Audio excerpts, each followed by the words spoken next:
নমস্কাৰ আজি আমি তোমালোকৰ সৈতে আলোচনা কৰিব লৈছোঁ জিকিৰৰ পাঠভিত্তিক প্ৰশ্নোত্তৰ শিতান গতিকে তোমালোকে নিশ্চয় ভিডিঅ'টো সম্পূৰ্ণৰূপে চাবা আৰু ভিডিঅ'টো কেনেকুৱা লাগিলে নিশ্চয় তলৰ কমেণ্ট বক্সত কমেণ্ট কৰি জনাবৰ কাৰণে নাপাহৰিবা লগতে চেনেলটো নিশ্চয় ছাবস্ক্ৰাইব কৰি দিবা কাৰণ ছাবস্ক্ৰাইব কৰিবলৈ কোনো ধৰণৰ পইচাৰ প্ৰয়োজন নহয় গতিকে ছাবস্ক্ৰাইব নিশ্চয় কৰি দিবা আৰু আমাৰ হোৱাটছআপ চেনেলৰ সৈতে নিশ্চয় জড়িত হৈ ল'বা হোম স্ক্ৰীনত তোমালোকে নম্বৰ দেখিছা তাত মেছেজ কৰিলে আমাৰ হোৱাটছআপ চেনেলৰ সৈতে জড়িত হ'ব পাৰা আৰু তাত আমি ফ্ৰী MCQ টেষ্ট পাতি আছোঁ গতিকে জড়িত হৈ MCQ টেষ্টসমূহ দি নিজকে লাভান্বিত কৰা এতিয়া আহা পাঠভিত্তিক প্ৰশ্নোত্তৰ শিতান 1 নম্বৰ সমূহ উত্তৰ দিয়া কৈছে জিকিৰৰ ৰচক কোন গতিকে আমি উত্তৰ লিখিব লাগিব যে জিকিৰৰ ৰচক হ'ল আজান ফকীৰ আমি ডাইৰেক্ট লিখিব পাৰোঁ আজান ফকীৰ বুলি কিন্তু মই ইয়াত দেখিছা তোমালোকে আসল নামটো তেওঁ লিখি দিছোঁ যাতে তোমালোকৰ মনত থাকে সেইকাৰণে মই লিখি দিছোঁ কিন্তু তোমালোকে ডাইৰেক্টলি আজান ফকীৰ বুলিও লিখিব পাৰা তাৰপাছত চোৱা খ নম্বৰ কোনবোৰ গীতৰ সৈতে জিকিৰ গীতৰ সুৰৰ সাদৃশ্য আছে গতিকে উত্তৰ হ'ব জিকিৰ গীতৰ সুৰৰ সৈতে আমাৰ থলুৱা লোকগীত বিশেষকৈ টোকাৰী গীত আৰু দেহ বিচাৰৰ গীতৰ সুৰৰ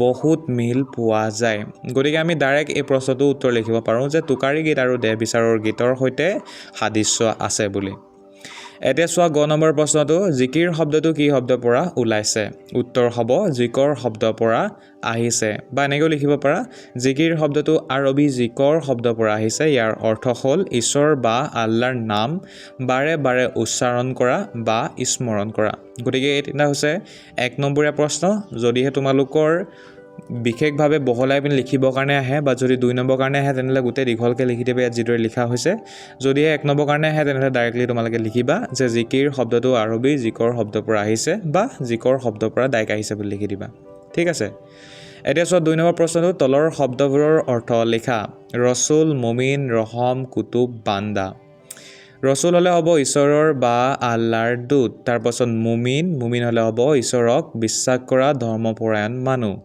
ৰহম হ'লে হ'ব দয়া বা মৰম কুতুব হ'লে হ'ব আকাশৰ ধ্ৰুৱতৰা বা সঠিক পথ দেখুওৱা নক্ষত্ৰ তাৰপাছত আছে বান্দা হ'লে হ'ব আল্লাহৰ গোলাম বা সেৱক গতিকে এতিয়া চোৱা 3 নম্বৰৰ প্ৰশ্নটো য'ত আমাক সুধিছে মক্কাৰ দুৱাৰত চাহাব জীৱই মাৰে তালি যেনে হালে হলৰ লগত দৰিকাৰ টপালি উল্লিখিত কবিতাভাষী অন্তৰ্নিহিত ভাৱটি বিশ্লেষণ কৰা বুলি আমাক কৈছে গতিকে উত্তৰ মন কৰা এই কবিতাভাষীৰ জৰিয়তে আজান ফকীৰে ভক্তিৰ নামত কৰা বাহ্যিক দেখুৱাব খোজা কামবোৰক সমালোচনা কৰিছে আল্লাহ আমাৰ অন্তৰতে থাকে সেয়ে মন পবিত্ৰ নকৰাকৈ কেৱল মক্কালৈ গৈ প্ৰাৰ্থনা কৰিলে মুক্তি পোৱা নাযায় কবিয়ে ইয়াক মাছৰ উদাহৰণেৰে বুজাইছে যেনেদৰে হাল হলৰ দৰে ডাঙৰ মাছৰ লগত ক্ষুদ্ৰ দৰিকা মাছে টপালি মাৰিলেও তাৰ কোনো মূল্য নাথাকে বা সি গুৰুত্ব নাপায় ঠিক তেনেদৰে অপবিত্ৰ মনেৰে পবিত্ৰ স্থানলৈ গৈ আল্লাহৰ নাম ল'লেও তাৰ কোনো ফল নাই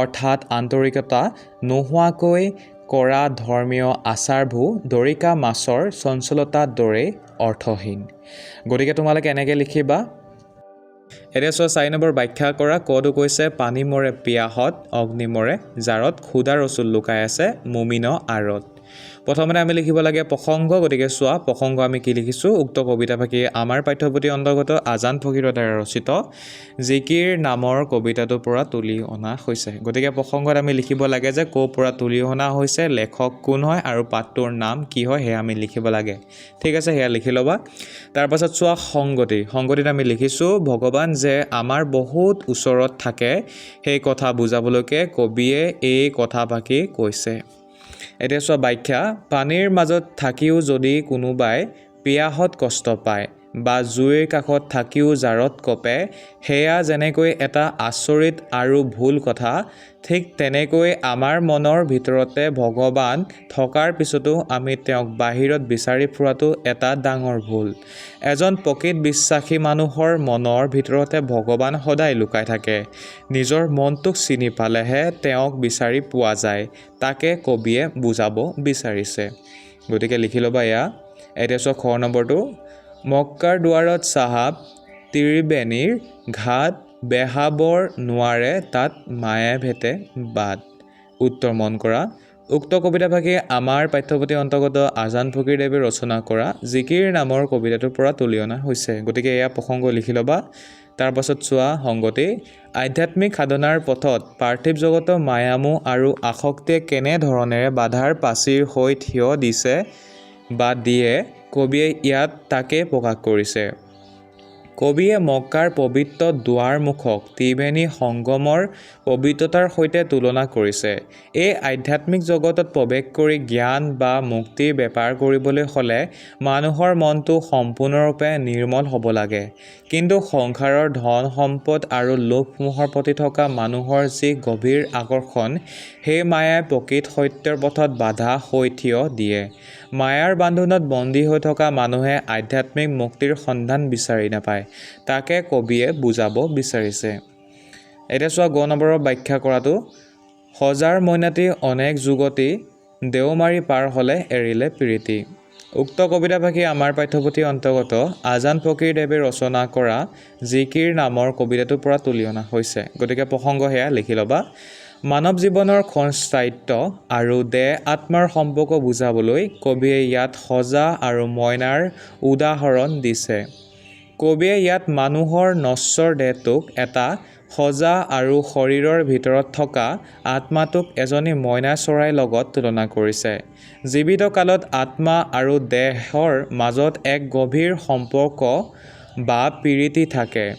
মানুহে এই দেহটোক আশ্ৰয় কৰিয়ে পৃথিৱীত নানা বুদ্ধি যুগুতি কৰি জীয়াই থাকে। কিন্তু মৃত্যুৰ চৰম সময় উপস্থিত হ'লেই মইনা চৰাইটি সজাৰ পৰা উৰি যোৱাৰ দৰে আত্মায়ো শৰীৰৰ সকলো মোহ ত্যাগ কৰি চিৰকালৰ বাবে গুচি যায়।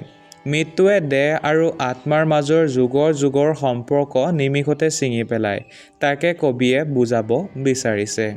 গতিকে এয়া আছিলে তোমালোকৰ ব্যাখ্যা কৰা গোটেই তিনিটা। তোমালোকে লিখি ল'বা। এতিয়া চোৱা ভাষা বিষয়ক। 1 নম্বৰ লিখিছে সমাৰ্থক শব্দ লিখা। চিন্তু, ঘাট, পিৰিতি, আসমান, দৰিয়া, পিয়াহ, বাট, ভেল। প্ৰথমতে আছে চিন্তু। চিন্তু হ'লে হ'ব স্মৰণ কৰোঁ। ঘাট হ'লে হ'ব নদী পাৰ। পিৰিতি হ'লে হ'ব প্ৰেম বা ভালপোৱা। আসমান হ'লে হ'ব আকাশ। দৰিয়া হ'লে হ'ব সাগৰ বা নদী। পিয়া হ'লে হ'ব তৃষ্ণা। বাট হ'লে হ'ব পথ বা ৰাস্তা। ভেল হ'লে হ'ব শৰীৰ বা দেহ। গতিকে মৰমৰ ছাত্ৰ ছাত্ৰীসকল, এয়াই আছিলে তোমালোকৰ পাঠভিত্তিক প্ৰশ্ন উত্তৰ শিতান। গতিকে ছাত্ৰ ছাত্ৰীসকল, প্ৰশ্ন উত্তৰখিনি তোমালোকৰ কেনেকুৱা লাগিল, উপকৃত হৈছানে নাই হোৱা, নিশ্চয় তলৰ কমেণ্ট বক্সত কমেণ্ট কৰি জনাবৰ কাৰণে নেপাহৰিবা। আৰু যদিহে আমাৰ ইউটিউব চেনেলটো প্ৰথমবাৰ চাই আছা, নিশ্চয় ছাবস্ক্ৰাইব কৰি ল'বা, কাৰণ এই চেনেলত তোমালোকে এনেধৰণৰ পঢ়া শুনাৰ ওপৰত ভিডিঅ' পাই থাকিবা। আৰু আমাৰ হোৱাটছআপ চেনেলত নিশ্চয় জড়িত হৈ ল'বা। ভিডিঅ' চোৱাৰ কাৰণে ধন্যবাদ। জয় অসম।